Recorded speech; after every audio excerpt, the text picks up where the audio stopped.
నమస్కారం. మీ విజయ్ కుమార్ కంట. అత్యంత దారిద్ర్యమైన స్థితి ఏంటంటే ఒంటరితనం. ఎవరి చేత గుర్తించబడకపోవటం, ఒక రకంగా విస్మృతులుగా ఉండటం, అనురాగానికి ప్రేమకి దూరంగా ఉండటం. ఎందుకు ఇలా ఒంటరిగా మనం ఉండాలి అనే భావన వచ్చినప్పుడు దాని వెనుక అనేకమైనటువంటి కారణాలు ఉంటాయి.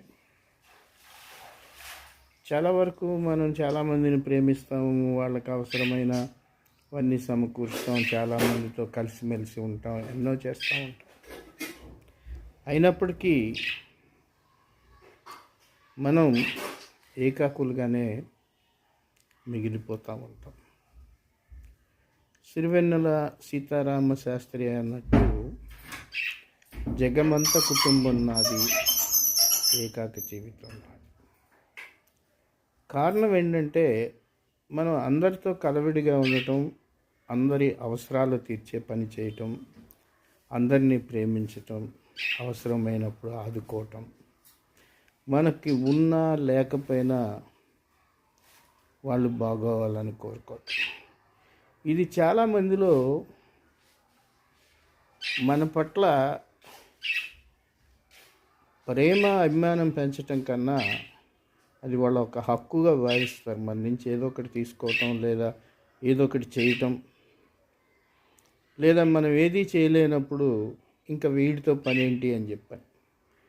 మనిషికి 365 రోజులు సహాయపడి ఏదో ఒక టైంలో అది చేయలేము అనుకుంటే, ఆ తర్వాత రోజున మనం ఏమీ వాళ్ళకి చేయలేము అనుకుంటే అసలు మనం పట్టించుకోరు.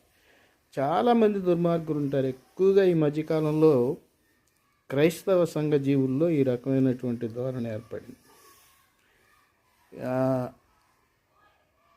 చర్చల్లో వాటిల్లో కూడా ప్రేమ గురించే ఎక్కువ చెప్తారు, క్షమాపణ గురించి ఎక్కువ చెప్తారు, కలిసిమెలిసి ఉండటంలో ఉన్నటువంటి ఔన్నతిని గురించి కూడా చెప్తారు. సహోదరులంతా కలిసిమెలిసి ఉండటం ఎంతో సౌందర్యమని. కానీ